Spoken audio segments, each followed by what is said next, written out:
Good evening, everyone. I'm Kathy Rigling with Orange Audubon Society, and I'm pleased to present this webinar on Audubon Adventures. It'll be short and sweet, but I think you're going to find some resources that will be of great value to you.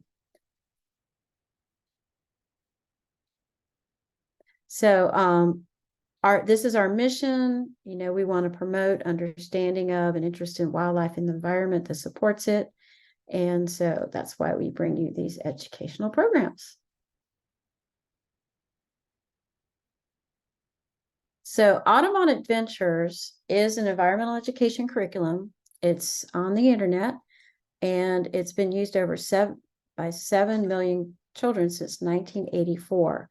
So there are print resources available as well as these digital. Tonight, I'm going to go over the digital, and I'll show you how you can find a possible sponsor if you're a classroom teacher in public school. So when you go to the website, which is down here, the www.audubonadventures.org, and you're going to see a screen like this, and you'll see the different titles that are available online. So that's what the front page will look like for you.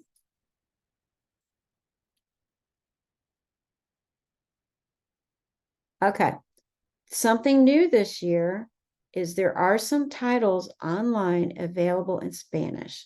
So the way to find out which ones are available is when you get to that front page, if you click on each one, you will see it'll say it's available in Spanish. So that's a really great thing that they've added. So when you open up a student adventure, so this is the one on bees, there will be, for you as a teacher, there'll be a page of detailed background information that will help you with that resource.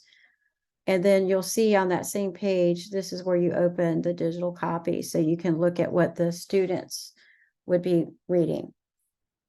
And this is one of the ones that's available as a print version as well.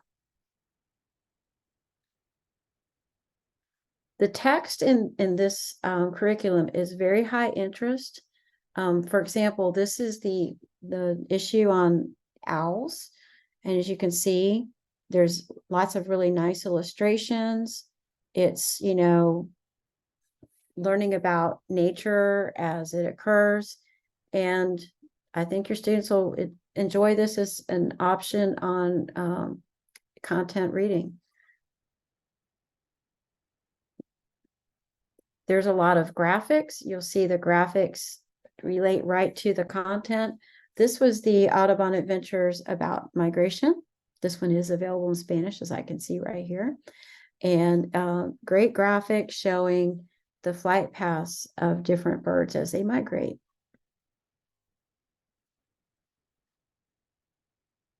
We need to go back one. Here we go. Okay.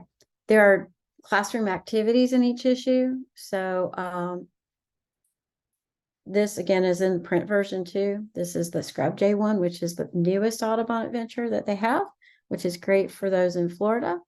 And so here's a story that they can fill in the words, and it combines the reading with the writing skills.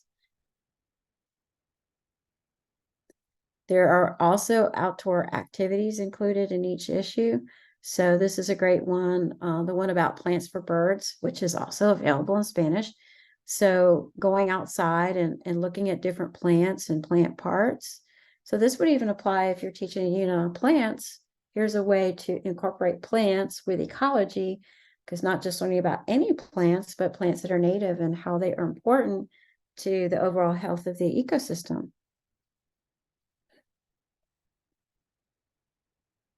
And then there's a section in each of the magazines about practical things that you can do at home to help with the situation.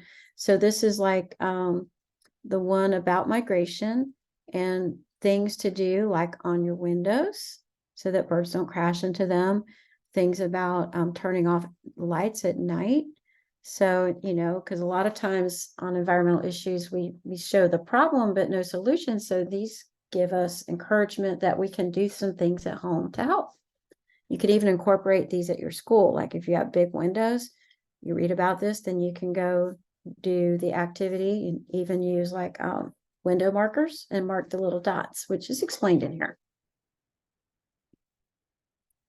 So what we just went through is on this toolbar. Those were student adventures. You could see all the different topics that are listed there. And then this section now is the now try this. So let's look at what's there.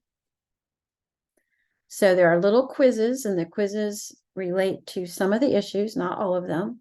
So like right here, there's a climate change one, there's one on water and birds and plants and things like that. So you can kind of let them test their knowledge after they read. And the quizzes align with each issue. So this was the one about birds, and it's self-correcting. So they don't get it right, they get to try again. Here's a question. You can see how it's self-correcting. They marked 3,000. It actually should be more than 10,000 species in the world. There's puzzles and games. Like, I know a teacher that was doing a bird unit, and when the students finished with their main assignment, the teacher put them on Audubon Adventures, and they were enjoying doing some of these extra things, which still relate to the content. So here's one that had to do with adaptation. So they would have to drag the beak to the correct bird, and if it fit, then it would click in. If it didn't, it wouldn't let them click it in, and then they had to match the feet. So that was a fun way to think about adaptations. There are some coloring pages that you just do online. And so that's just kind of a, something that is a good relaxing thing after they're done with all their assignments, and they start learning about different coloration of birds.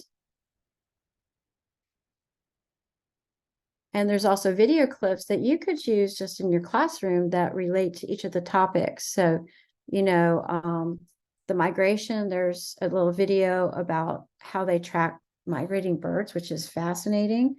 When you go to the one about, plants for birds, this is making a feeder out of a pumpkin. And Share the Shore about the shorebirds, about how to be safe on the beach with birds, safe for them.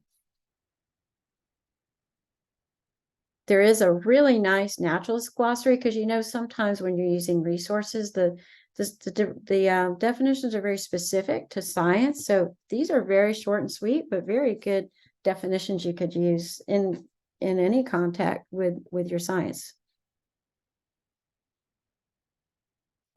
And then there's a section about things you can do to help. I showed you part of that, but you can just look at this individually. If you don't want to use the magazine for that, you get some ideas there.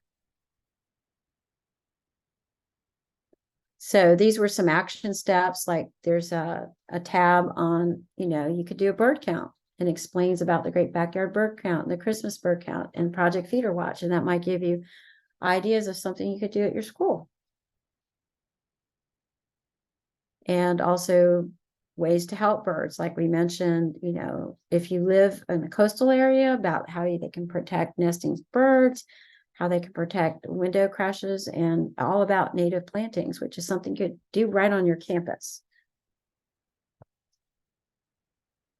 And they have free downloadable posters. So those are right in there as well. There's a teacher's lounge, which also lists the topics again. And it will show you all the resources. So if you want to do water, you can click on that button for water, and then you'll see all the resources they have. So it's just cross-linked in a different way. And then there are links here, and another way to look at stuff. And there's even, like, if you want to learn more about identifying birds in your area, there's a bird ID guide, there's the Audubon app, and a link about how to respect nature as you're out there studying it, and all kinds of really good resources for you. And there is a bibliography. So if your students like want to pursue more about hummingbirds, there's a whole bibliography for you on that, and internet resources as well. And again, bird ID resources. So there's an Audubon app, and that's free. So if your students are getting into like identifying birds, or you have a feeder, it's a good resource you can download.